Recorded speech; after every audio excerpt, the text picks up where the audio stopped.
sweater. Oh, oh, oh, oh, I love it when you wear that sweater. You see, it's all about the motive, not about the showbiz or the cool kids sitting in the corner like they're hiding away from the way they used to fall in love with someone new every Saturday. I want you bad. Hi, welcome to episode 56 of the My Two Tips podcast. I am Elise. I am the host of this thing. Thank you for stopping by, checking out this episode. If you have been here before, welcome. If you're new, hopefully something interests you. I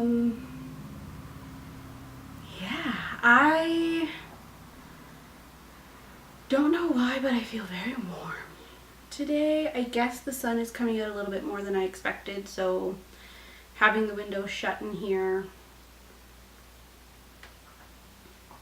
makes it a little bit warmer because there's no air circulation. So we'll see how red in the face I get. Yay! In regards to what I have going on for this episode, there is some finished objects, a work in progress that I can show, and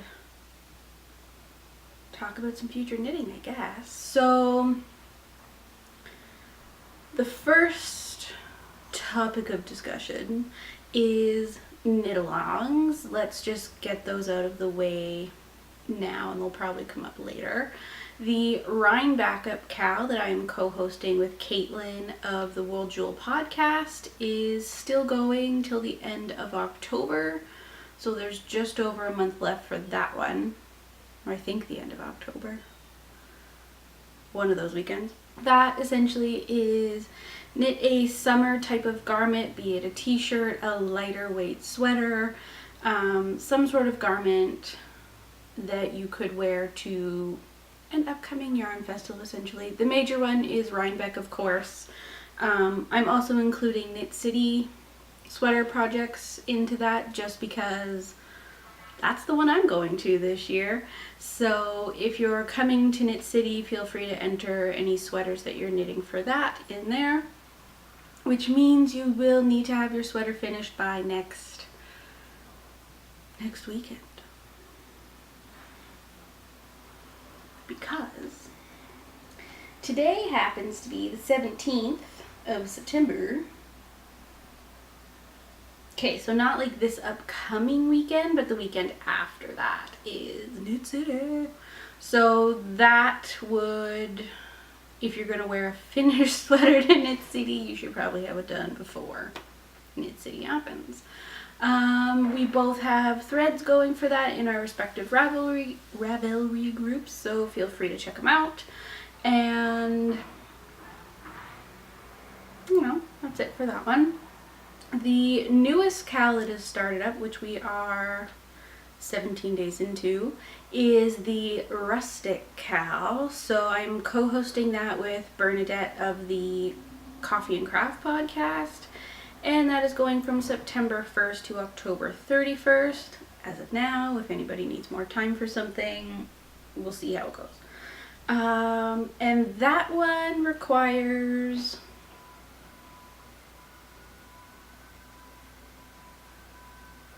I heard footsteps. Must be people in the apartment above me. Anyway, so for the Rustic KAL, there is one requirement, one major one, that you use a non-superwash yarn for your project. We have opened up the project type to be anything. If you want to knit a hat, mittens, socks, a sweater, freaking shorts, whatever it is that you want, just make sure that you're using a non-superwash yarn and you're good to go. I have actually completed my project for that, but it's a secret. I can't show it quite yet, so eventually, don't worry, I will share it all, you'll see it, and I'll be very excited to show you. But that is where most of my knitting time has gone these past 2 weeks. 2 and a bit weeks.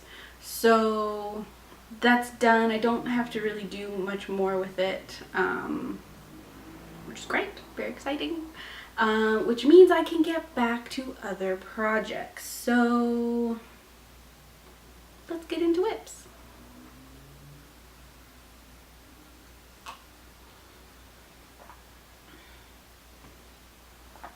So the first,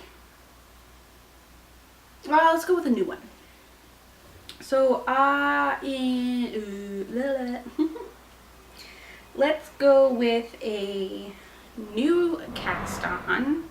So this beautiful skein of yarn I was gifted from Paula, who owns the Bad Anna's yarn shop in Vancouver, and this is oh god, and this is a skein of Life in the Long Grass on her fine sock base, which is 75/25 superwash merino in nylon, and the colorway is Bog Myrtle, which I don't know if that's something actually, like, is that like a type of plant that kind of has flowers in this color or what? I'm not entirely sure. However, what I am sure of, I cannot get enough of this color. I have recently become very aware that I have a thing for orange. I don't wear a lot of orange, like, clothing per se, but I do love orange colorways, and yeah, so this had to become a sock project, and I'm gonna grab a sock blacker. Newest project, which is a sample for the Bad Anna's booth at Knit City. Oh my god, it looks so good. Love this freaking colorway. So this is a straight line sock, which is one of my, well, it is my only pattern that I have out there. We are going to have this in the Bad Anna's booth. I'm working on the second one. And since they're carrying Life in the Long Grass, they are also going to have my pattern available for purchase, so that's kind of exciting. I'm not quite sure if I'm going to like have like physical paper copies of the pattern or just a download code or something. I'm not 100% sure how we're doing it, but that's it. There's the slipped stitch kind of panel that runs down both sides of the sock, and on this one I actually did this sock slightly different because why not? So I did just a normal slip stitch heel flap rather than the eye partridge heel because I thought it showed off the yarn just a little bit better. And then when it came time to the toe, I kept doing the slip stitch panel. And I really like the way it looks. I'll take some photos and insert them as well so you can kind of see how it goes up onto the toe. But other than that, everything's the same as far as I know. So, yay, it's exciting. You can see something of mine that I knit there in a booth, which just kind of blows my mind. Yay. The first whip I've got on the needles. The other sock is in my Birch Grove by Christina bag, or one of the bags that I love. And I've just started this got the cuff done and I'm starting to work down the leg. So nothing fancy, but I would like to have the pair done because then they're done. We don't have to do more of it. Excuse the garbage truck noise or recycling, not entirely sure which, probably garbage. Luckily the door's closed, I don't have to smell it. But yeah, so that's that. I'm knitting it with a 2.0 millimeter needle. For some reason I felt like that came out kind of weird. But anyway, these are my CHAOGOO interchangeable twist mini set. I absolutely love them. The cord, which I believe I've spoken out multiple times, is just the best cord, hands down. So that is underway. That also is going to be an entry into the pumpkin mal. I think that's what we're calling it. That Gabby and Joanna host. And because this color, when I saw it in the skein, screamed pumpkin spice latte, fall, leaves changing, all of that yummy, yummy, yummy stuff that I've been craving with fall fast approaching. Not that it feels like it's day, but does that just not scream like perfect pumpkin colorway? It's fantastic. So yes, there is that. The next thing I've worked on, so I believe I showed this swatch last week. If not, I definitely showed the yarn. So this is the Tuscan Knits Pidwidgeon colorway with a slightly more purple tint to it, or tone, hue, whichever is the correct term. That's the one we're gonna go with. It's great. I absolutely love the way this yarn feels. This is her non-superwash merino base. I believe it's 100% non-superwash merino. It is so good. Love this. But anyway, so that's my swatch. Washed, dried, blocked, all that good stuff.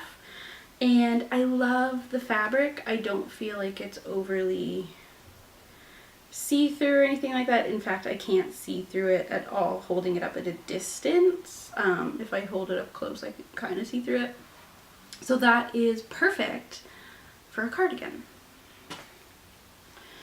So whenever it was, I cast on the Grace cardigan. I don't think I had this last time, so bear with me if I've already talked your ear off about this, but it's kind of the only project I can talk about today, so that's what we're in for. So I cast on the Grace cardigan by Jane Richmond, and I have completed the yoke and the sleeve separation, and I have to begin the body essentially. I put this on hold because my secret knit kind of came up, which was great, but what I really wanted to do was make sure that I got the lace portion of the yoke kind of finished in one consistent time frame, I guess. I don't know. My head just kind of, having this sit at this point does not bother me. Doesn't bother me whatsoever, because it's a very clear point of like completion, I guess. I know exactly where I am to pick up from next time. I don't have to try and think, oh no, which lace row am I on? Because that kind of stuff, I don't have time for that. So by coming to a very like clear point, or ending a very clear section of a pattern and leaving it for a few weeks, totally fine. doesn't bother me. I'm loving, loving, loving the way this came out. For some reason this time, the lace didn't really give me any troubles, so I don't know if it's just I'm more confident of a knitter. I have a better comprehension of like, oh yeah, and this comes next. I really don't know what it is this time, but it's great and I'm loving it. It's definitely enjoyable, and I think it's gonna look really, really good when it's done. So I have a little bit left, well, like a good little bit left of the first skein, and I've got my next cake ready to go, but I'm gonna alternate. They're not that different. The camera's making it look drastically different. They're not that different at all. But I am gonna alternate just because that's kind of the person I am. It's one of those things. So that's gonna happen. Yeah, pretty excited to get working on that again. In regards to the size that I'm knitting, I think I chose to knit the size, I have it written down on the pattern that I'm doing, but I think I'm knitting possibly the biggest size number wise. My gauge is a little bit off, so I'm gonna end up with a smaller garment in the end, and I want this cardigan to have a little bit more room to it, a little bit more ease through the body. I can always kind of make the sleeves tighter if I need to, and I'm at that point. But I want the body to have enough room that I don't feel like busting out of the buttons, because that's just not a look I'm into. So I think I'm gonna end up, it's supposed to be like a 48-inch bust in the end, but I think I'm gonna end up with over 46, but maybe 47. So there should be tons of room in there, but not too much where it's like, ooh, you clearly knit the wrong size. I believe. I'm not 100% on the numbers, but the concept is still the same. I am knitting a bigger size as per the pattern to get a smaller size because of my gauge. I've done it before. It's not a big thing. Yeah. So those are my whips. Yay! If you follow me on Instagram, you probably have seen the finished objects that I'm going to talk about. The first one was a big one.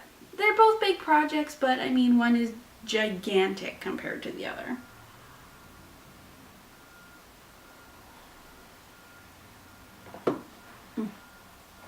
Also,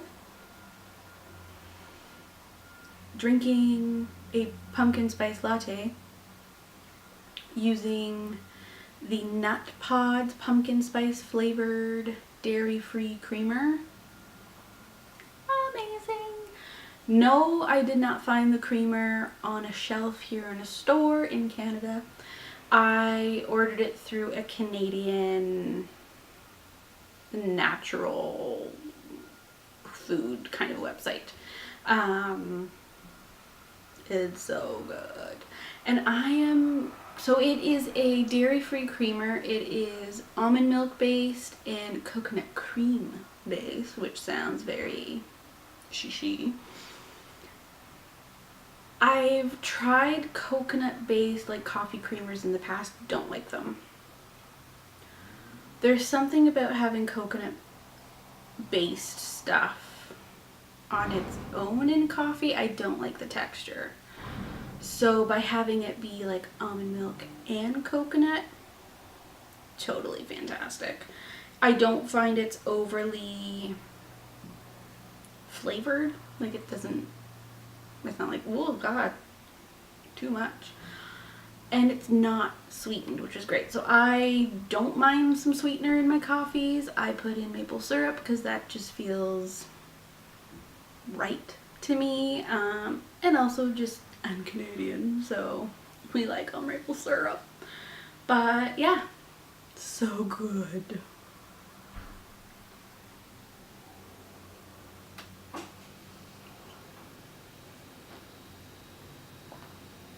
So good. It's like so creamy. So yeah, this is the dress. You can't really see it. Oh, you can. So this is my Still Light pullover. Still Light tunic. There we go. And it is a pattern by Vera Valimaki. And it is a wonderful, wonderful, wonderful finished object. I am so happy with it. I can't even tell you, like, there's pockets on this thing that are huge. Like, they're just, so good. So, the one thing about this project that I don't enjoy is the fact that it took me. This is 100% stockinette. It's a dress. It, you know, there's a little bit of positive ease in it around the body, because I didn't want it to be skin tight. That would be gross. But, I mean, it's a lot of knitting. Don't fool yourself. It's a lot of knitting. So I did stall out on it a few times where I just let it sit for months without touching it. But then in this past, I don't know, month and a half, I cranked a good portion of this out. I think I was somewhere, I think I did everything from like this fold line in the body down and the sleeves in only a few weeks time. Crazy. And I want to try to show you the color of this beautiful green a little bit better. Like, you can see it there, but you can't. See? Ah! High tech over here. Yeah, so it is like this beautiful deep forest green, and when you look at it like in person, there's obviously like the dark green that's kind of got a more blue kind of tone to it, I guess, but then there's a lot of a lighter yellower green that just kind of brightens it up every now and then. Oh, fantastic. I used Holst Garn Super Soft, which is 100% non-superwash wool, and it's amazing. I soaked it in Unicorn Fibers soap wash. I can't quite remember the name that they call it, which I've been using for the past few months, pretty much exclusively since Fibers West, so that was March. That stuff is amazing. I feel like the feel of the fabric you get after using the Unicorn Fibers wash is actually clean. It doesn't, like, it smells good, it smells clean, there's a little bit of lavender in it, but it feels clean, which is huge. So when soaking this, there was so much spinning oil left on it that I was like, oh good God, how many times am I going to have to actually wash this for all of that to come out? Using the Unicorn Fibers wash, it didn't take long. So the water I used for my soaking water was quite warm, like not even warm but more hot, because that opens up the fibers that much more, so I figured it would release any excess dye, any excess spinning oil, that much better, because the fibers were physically opening up and letting those particles kind of be free. I think it worked very, very well. I don't think I felted it anywhere, because it's all very, you can see all the stitches very individually still. If it does happen to felt a little bit, I don't think I care. I really don't think I care. Yeah, so I would highly recommend for anything that's a little bit more, I don't want to call it dirty yarn, but has more of that spinning oil on it, or more, you can feel it sometimes when you're knitting with a yarn that it just has this kind of, I guess, an oily feeling to it. It's not lanolin, it's more of like a, almost like a gritty oil feeling to it. I don't know, that's how I feel. It was so clean, so good, and it smells like laundered clothes. Like, it just smells fresh and clean, so it's kind of what you want. I put on a little tiny, like, plastic pearlescent button. I don't know if it actually holds very well, so I might need to change out the button for something slightly larger, or I guess sew up the buttonhole a bit more. It's not like a huge deal on the dress. Yeah, see there, it holds.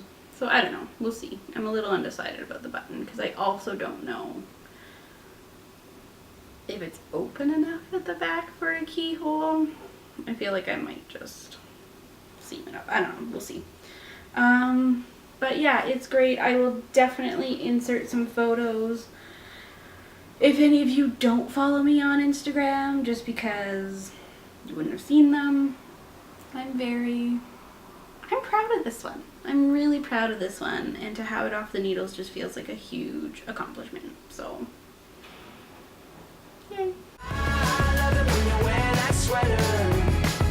Oh, oh, oh, oh, I love it when you wear that sweater. You see, it's all about the motive, not about the showbiz or the cool kids sitting in the corner like they're hiding away from the way they used to fall in love with someone new every Saturday. I want you bad, like they say in every cliche song about teenage love, just a few cruel jumbled up. The next thing I finished is my boho blush, and it is ginormous. It's big. I omitted the fringe because I realized I probably wouldn't wear it with the fringe, but I really like it. I really like the way the yarn knit up. So this yarn is Allison Barnes yarn in the Whisper colorway on her basic sock base, which I believe is an 80/20 superwash merino and nylon.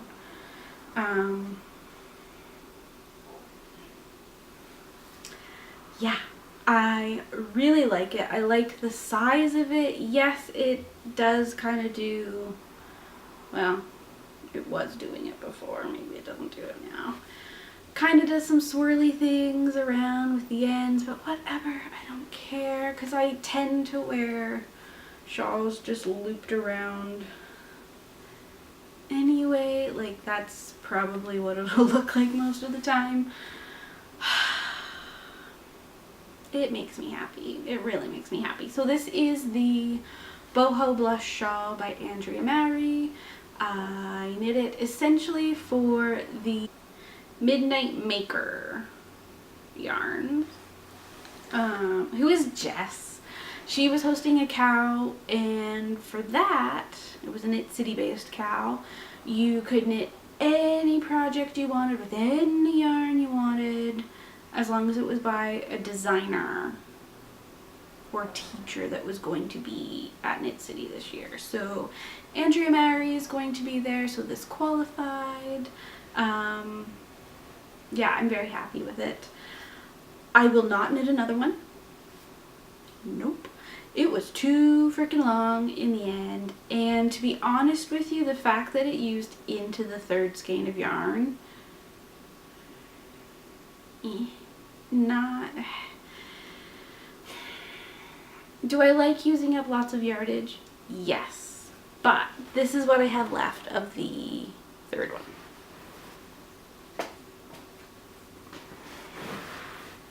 This. I have that. Here's a full skein. Yes, different base, blah, blah, blah, but like, what did I use? Maybe a third of the skein? A little annoying, just because, yes, I can probably get a pair of shorty socks out of this for sure, which is fantastic. That's my plan. But if you buy 3 skeins of yarn for a shawl, I want to use as much of those 3 skeins as possible. This is too much of a leftover. If I had this much left over, okay, totally fine. This is a lot, so. And the rows are just way too long in the end. My border, if you can see it, looks a little picot-like because of where I put my blocking wires in the end. There was no picot, it's just a plain, plain bind off. It's gotten a little less extreme since I've taken it off the blocking mats and had it moving around, but just in case in photos of it you kind of thought maybe I had done something different. I didn't. But I really like it. I love this colorway. It's so pretty. Like the grays, that subtle pink. Like I don't think it screams like, oh my god, you're wearing pink. Because sometimes you don't want to be like, pink. Yeah. It's just, it's subtle enough without being boring, is how I think of it. So, yay. But it's kind of warm today. And I didn't choke myself. Look at that. We're learning, folks. I ordered some mail. That sounds dirty. But I ordered some yarn a few weeks ago from Viola Yarns. Because a few people had gone to her like studio show sale thing. And I've always been intrigued by her yarns and colorways, but I just never really thought to look online, to be honest. I don't know why. But I ordered 3 skeins. Yes, it looks very, very similar in a way to that colorway. Clearly I have a thing for like gray purples. Ugh, it's gorgeous. There are a few little flecks of like a goldeny yellow that pop up. On this one, there's a little bit more speckles of blue and hot pink, yellow. They're just subtle enough, but they're there, and I am so excited. And it's pretty soft, but it is a non-superwash. Well, she calls it an untreated, so it's non-superwash. Blue Face Luster 4-ply, fingering weight yarn. There is 377 yards for 115 grams in each skein, and this colorway is Prophecy, so I really, really like it. And there is a shawl that I am thinking it might be perfect for. It's the Indecisive shawl, which is kind of fitting. By KALs, who I just recently started following on Instagram because of this shawl. Somehow I came across test knitters that were posting about it, and I really, really like it. So It's basically just ribbing, but it goes in multi-direction because short rows. I think it'll be really fun. That one does require about 3 skeins worth, so that's kind of why I picked up 3. And I'll just see what I feel like. The fact that it's called the Indecisive shawl is kind of fitting, right? Yeah. So that's basically it. I don't have much else planned to talk about right now. If you're coming to Knit City, yay. I hope to run into you, meet you, chit chat, whatever it may be. I'm very, very, very eager for that weekend to come because it's just so exciting. And yeah, this looks good for me. Don't have much else to talk about.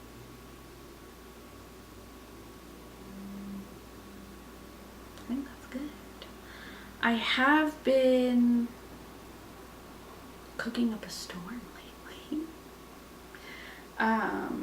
We have slowly been cutting out meat from our diet as much as possible. It's just kind of happened, I guess. So that's been kind of fun. I'm obsessed with burrito bowls. So freaking good. I can't even tell you. Oh my god, I want to eat them all day long. I also made this, like, I was supposed to shred the mushrooms, but I didn't because I just feel like that's too much work. But it was like a shredded mushroom hoisin barbecue burger kind of type of thing. So good. So good. What else have I been up to? I have been listening to a ton of audio podcasts, primarily Armchair Expert podcast with Dax Shepard, who I adore. I think he is so funny and just, I can really enjoy listening to him speak. So that's kind of a bonus when it's an audio podcast. And he also happens to be married to Kristen Bell, who I have had a huge love for since she did Veronica Mars way back in the day. So that's fantastic. Yeah. I have also fallen into the deep end with My Favorite Murder. Yep.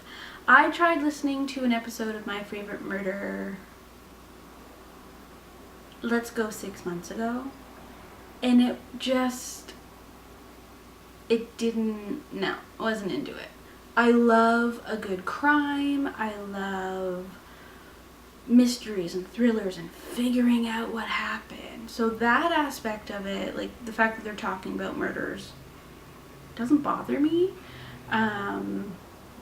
But the first time I listened to an episode, it just didn't click. I enjoy the hell out of it now. There's something about the way their commentary into these horrible, horrible stories is so entertaining. I don't know how to explain it, but there's also something where they're talking about these horrible, horrible things that have happened, and they're reflecting on it like, oh my god, that's crazy. Like, what a crazy person for thinking that this is normal behavior. Like, there's something about the aspect of, like, checking in with your moral compass as you continually hear about these horrible things, that you kind of go, it's okay. I'm still okay. I'm not becoming somebody who would rationalize a murder. So that's very good. I feel very good about myself. And the two of them who host that podcast are just they're really fun to listen to. So if you haven't given it a listen, go for it, give it a try. If you have watched every BBC kind of crime detective show on Netflix and all the other ones that are coming out, give it a listen, because it gives you that what's gonna happen. Like, they start telling you these stories and you go like, oh my gosh, like, who comes up with these freaking ideas? Like, it's so beyond insane. And I fully enjoy listening to it. I also recently watched season 1 of The Sinner. Holy shit. It was fantastic. Again, you want to know why something happened, and they slowly give you a little piece. Oh, I love it. Seeing Jessica Biel in a role that is not like rom-com, love. Fantastic. She was so good in it. So I highly recommend that if you're into the whole detective, murder, crime, thriller, suspense, amazingness. Yeah, that's what I've been up to lately. I also, in regards to like my work, went and did a course, which was a cadaver lab, essentially, is the easiest way to talk about it. I love it. I have an intense love for gross anatomy and anatomy in general, and a love for the human body, considering that that's what I work with. Getting to have a full day in a cadaver lab is just the best way to learn about what I work with every day. It is hands down the best thing I've ever experienced. I've been to 2. I plan on doing many more. I won't talk about details or anything on the podcast, so don't feel like that's where this is going, because it's not. That's kind of inappropriate. But if you have questions about it, if you know, if you're just curious as to like what it's like, message me. I am more than happy to gush about how thankful I am for an experience like that. I'm also super happy to nerd out about the human body, so if you want to talk anatomy, physiology, pathophysiology, hit me up. But with that being said, I'm going to bid you adieu. I will talk to you at a later date, probably after Knit City, because I can't imagine I'll have much to talk about before then. So I will see you, let's say 2 weeks tentatively, maybe 3. And yeah, that's it. That's it for today. If you would like to message me on any of the social media platforms, you can find me on Instagram as @e_Garnier. I am on Ravelry as eGarnier, all one word. The podcast group is the My 2 Tips podcast group on Ravelry. I also have an email related to the podcast, but nobody's really been using it, so I don't really check into it so often. But that is my2tips@gmail.com. Feel free to email me over there, or, you know, however, you can leave comments under the video, you can message me on Instagram, message me on Ravelry, whatever you wish. Totally cool with.